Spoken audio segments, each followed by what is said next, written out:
This time at the Quick Speed Shop, I'm under the transmission of my Boogie van project, my Econoline Ford van. I'm doing some transmission service. I need to put a new seal in the shifter linkage and a new gasket and filter in the actual transmission. This is a AOD 4-speed automatic. It's in my '88 Ford Econoline E150, and you want to see how all this gets done? I'm going to start showing you in the video right now. I'm a professional, don't try this at home.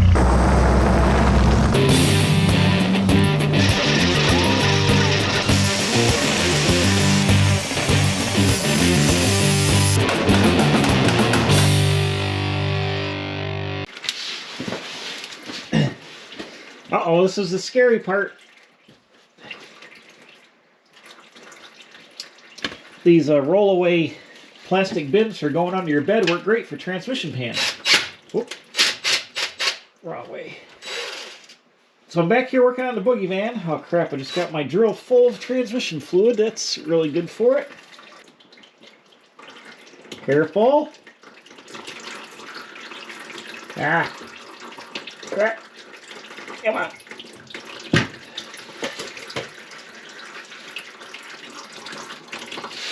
So what I did was leave the two front bolts in as a hinge. So you don't want to just drop the pan because it will make oil all over the place. Just got to get this out of my...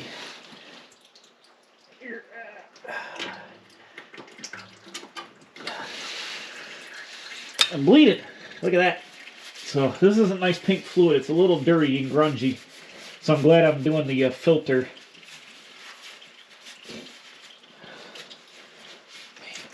Mercy sakes, my drill is trashed. At least I ain't gonna rust.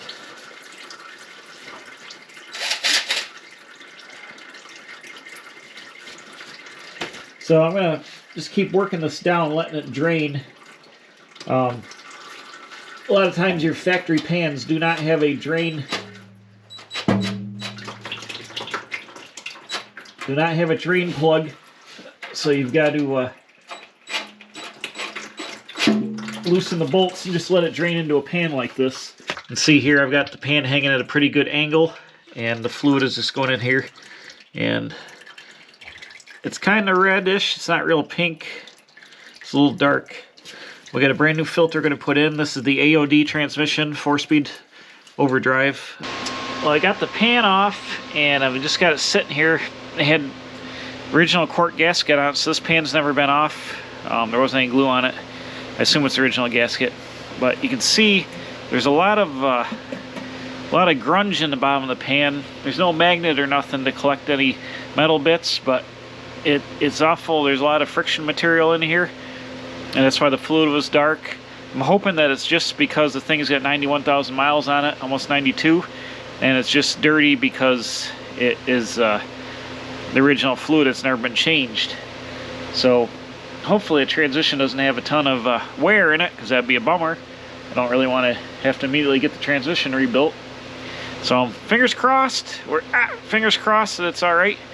But this is chilling here. I got to clean this out with some brake cleaner. I'll get it nice and clean. Down here under the van, it's dripping here now. I'm just going to let it drip down. This is the filter. There's a couple of bolts, two up here and one back here. They're 5/16 or 8 millimeter. I'm going to zip them out and get the filter off so the valve body can drain down better here and let it drip overnight. But hopefully we'll be able to get some brand new Dexron 3 or whatever this takes. It's the 80s, so it should be like Dexron 3, I believe. Not synthetic like regular transmission Dexron. Get this cleaned up. Actually, I'll look at my book. I'm pretty sure it's Dexron. They stopped using Type F back in the 70s, so it should be Dexron. But I'll pop this off here right quick and then get rid of that and just let this thing drain down overnight. Okay, got the filter off, and while this thing is, hold on, my light's all Rochambeaued. Well, this thing is drying. I've got a seal leak here at the shifter, so I've got to take this out, and I got a new little seal to put in here. So this looks like it's 1/2 inch. Oh, uh-oh. That's the kick down. I gotta hold on. Let's see if I can. Oh, bust this loose. Ah, man, it was on there. Hopefully this will come apart without exploding, so that would be bad. Take off our nut.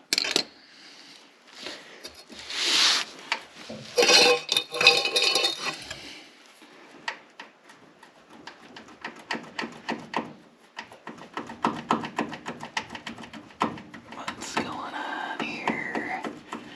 This should be on a flat, I would assume. Oh yeah. Okay. Now the shifter should come off. If I had a pry bar, that'd be handy. What in the world? Well, sir, I don't like it. I gotta do some internet research, figure out why this won't come off.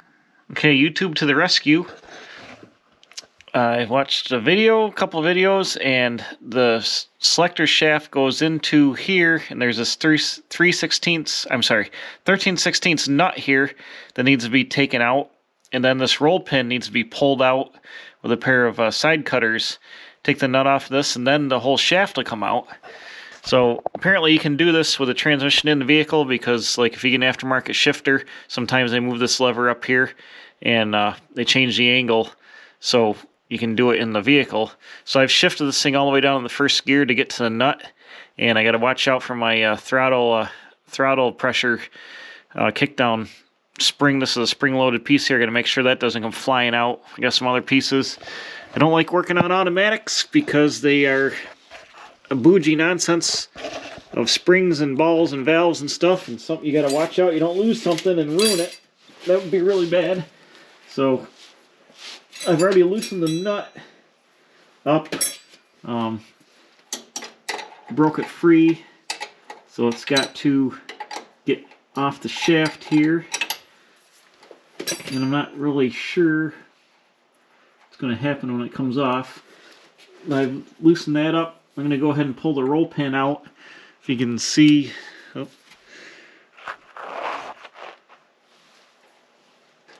You can see that. I'm going to pull the roll pin out now with the pliers. Keep track of that. The pan holds in. This just locates the shaft. So I got my little roll pin there. Set this down where I won't lose it. Perfect. Now I'm going to hold on to my pieces here and see what. Back the nut off. Oh. What happened? Okay.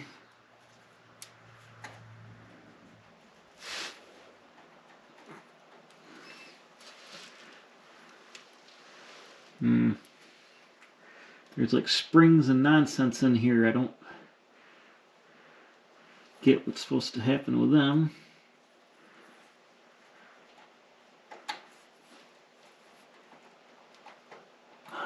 Don't like this. The shifter popped free. I guess that's alright. Okay, the nut is loose.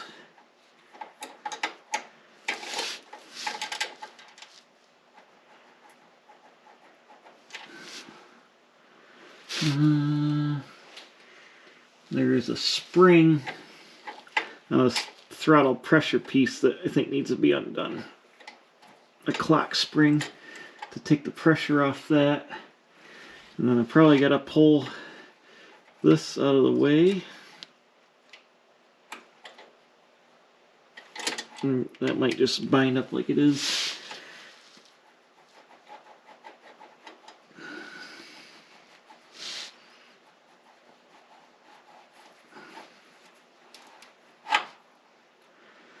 Okay.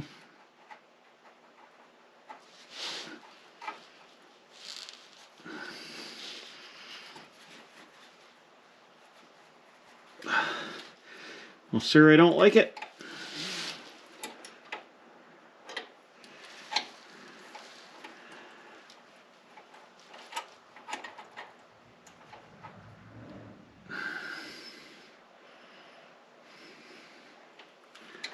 Okay, I've taken the tension off the kick down. There we go. Come on out of there. Oh, man. So there's our shifter. And the seal that's leaking goes around here. The roll pin goes in here that holds that. So the seal surface is out here. Here's the seal here in the housing. You can see I've got the throttle pressure rod pushed out of the way so I can get the I just got to get in here, get a little puller, pull the seal out, I'll tap it back in, and then I'll just reassemble this. Hopefully it goes together okay. But that was it's a little nerve-wracking. I don't like taking automatics apart because pieces and springs and balls and all kinds of crap go flying everywhere. And a transmission is not where you want balls to be flying. That's what she said. Okay, here's the seal. I popped it out just with a flat blade screwdriver. I get in there and pop her out. I got the new seal here. I'm going to place this right in place. Oop. And it is small enough. I got my body hammer here. I think I can tap it in with my body hammer.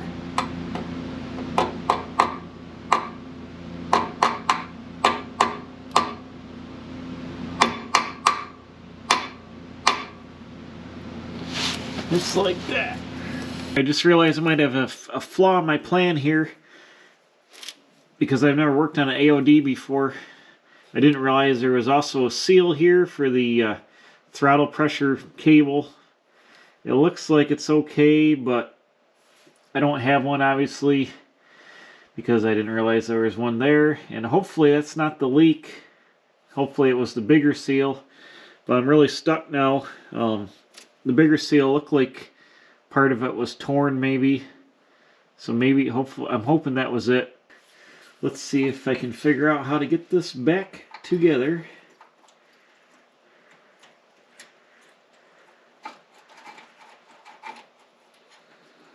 Without having a catastrophe.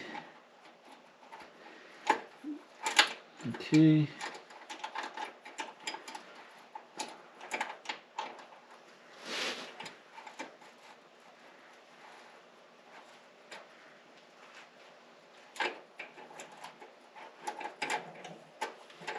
What a nightmare.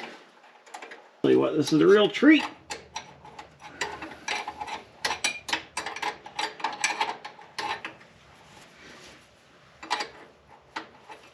Real treat. Appears to be going back together okay. I just gotta tighten this down. I gotta put my clock spring back around, clock that around, back on here.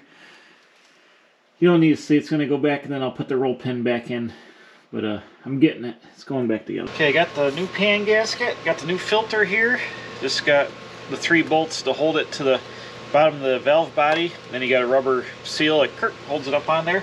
Got the new gasket. It's a rubber gasket. The original one that was in there was cork. This one's rubber. So it probably doesn't need any gasket stuff on there. I might just put a little bit of gasket shellac on the pan just to help hold the gasket in place while I'm putting it up there. But I've cleaned the pan up here. See, it's got a pretty nice ridge where it seals up. I just got to take a little bit of, I got a couple of pieces of cork stuck there, but I degreased it all. It's the galvanized pan. I could paint it, but it's all grungy with galvanized action, so that's good. Good enough. But what does it say? Ford metric? What does it say? Automatic overdrive metric forward. Bam. I use this stuff on all my gaskets, Permatex gasket tack, or sometimes you see it like Indian head gasket shellac. It's old. Open! Probably should get another can of this because it feels like it's getting kind of old. Oh, there we go. It's just some red goo there. Put the red goo on it. Call it good. Gasket shellac. Just going to paint it on here a little bit just to help stick the rubber to the pan.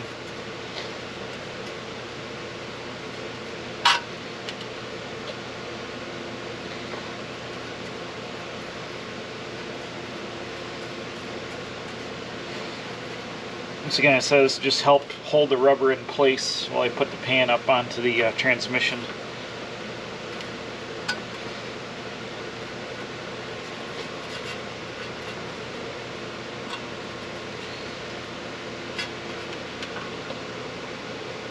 This stuff's meant for like paper gaskets, help seal and hold them in place, but it'll work fine for this too.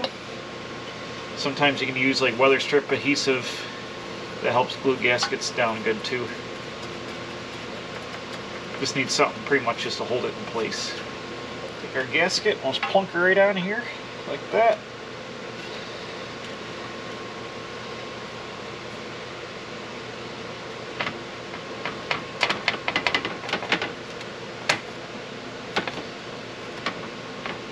Kind of gasket will tack her down.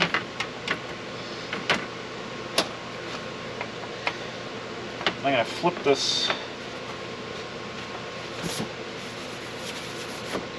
right upside down here. Just let it set up for a couple of minutes. This is dried off, or dripped off all night. There's still a little bit of fluid dripping down, but that's okay.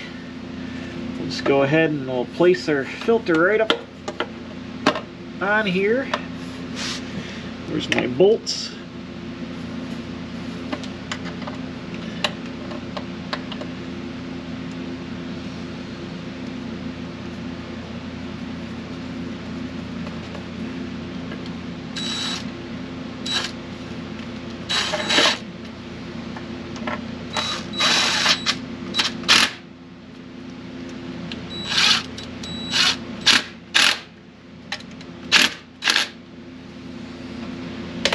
There we go.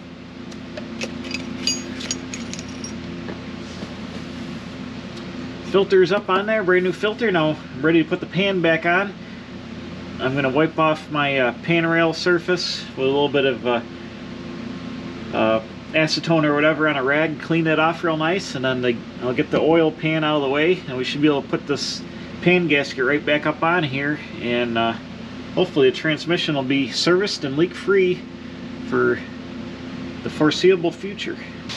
Oh boy, here we go!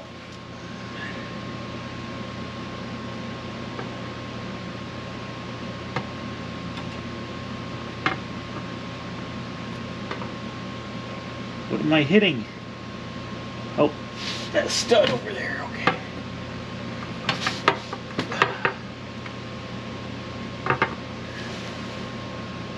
Okay, there we go.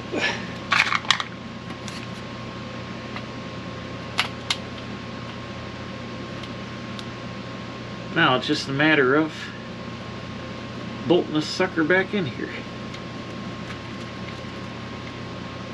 I cleaned all the bolts off with a brake cleaner last night. Got all the grease and crap off them, so they're ready to go.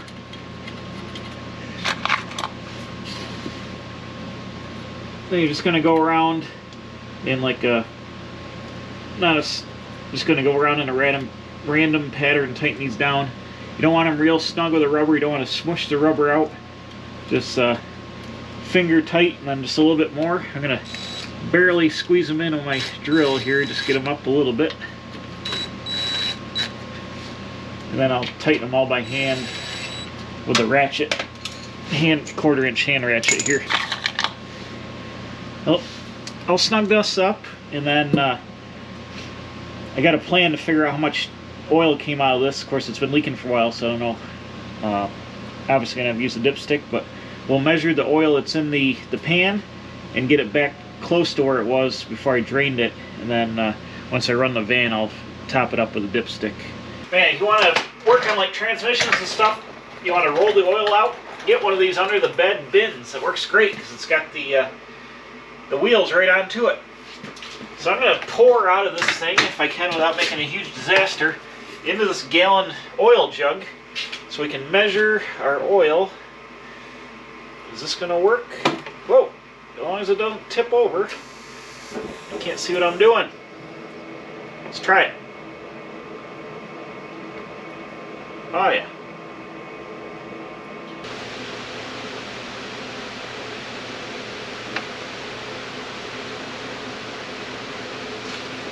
Okay.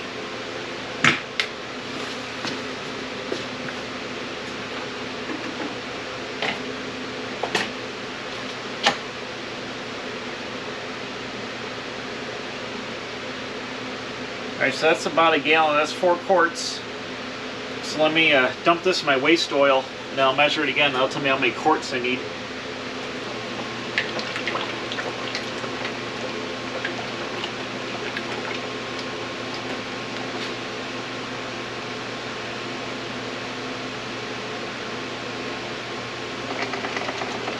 Okay.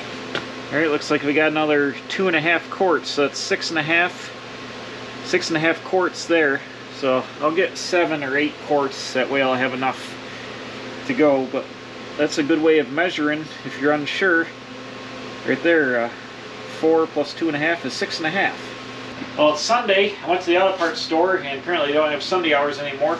So Dollar General to the rescue. I got some high mileage Merc Dextron fluid, and it's probably a good thing to put in this because all that friction stuff that's in the pan. And the stuff is made in USA in Tennessee. So I never heard of the brand Drive MXD, but it's made in USA, so it's good enough for me. So I got 7 quarts. I'm gonna, since it was about 6.5 in the pan and I had some leaks, I'm just gonna go throw the whole 7 in it for now, and then when I get this thing fired up and move it around, I'll be able to, warm it up. And it says on the dipstick, which has got to be one of the world's longest transmission pan dipsticks. It says check when hot and neutral, I think was to say. Don't add if in crosshatch. Check hot idling in park. All right. So once we get this thing fired up and warmed up, later on I'll be able to check that. But I'm just going to start pouring the juice to it, and this should be nice and red. Oh yeah. You van people probably know if you need to get to the transmission dipstick, you need to remove the air box here. It says right on there, because the dipstick hole is behind the air box, so you need to unbolt that, take it out of the way. Luckily I don't have it on because I haven't fired the motor yet, but that seems kind of inconvenient for roadside action. But vans are tight, what are you going to do? So I'm just going to throw all 7 quarts in here, and then transmission, I'll go in and look for leaks. Hopefully that took care of the transmission leaking issue, and get some new fluid in there. Hopefully, knock on something, knock on Boogie Van, that friggin' AOD is okay. I didn't like all that dirtiness in the fluid. Alright, bam, there we go. I've got all my transmission fluid in the transmission, and I don't see any leaks under there, so I think I've got it for now. I'm going to let it sit for a little bit. I got to go get some gasoline and put it in the tank. But next time, you got to come back for that. The next video, right after this one, I'm hooking up the battery and putting some fuel in the tank, and I'm going to turn the key, and we'll see if this Boogie van is going to fire up and move around on its own power. Unfortunately, there's like 1.5 feet of snow outside, so I don't think I can get it outside of the building. But at least I can fire it up and put it in gear and move it back and forth in the garage, and that'll be a big win. So this transmission job took a little bit longer than I thought it was going to take, so it burned up my whole day here. But tomorrow I'm going to get ready, fill this thing up, and see if she'll fire up. So come back for that next time. And thanks for watching, as always, right here at the Quick Speed Shop.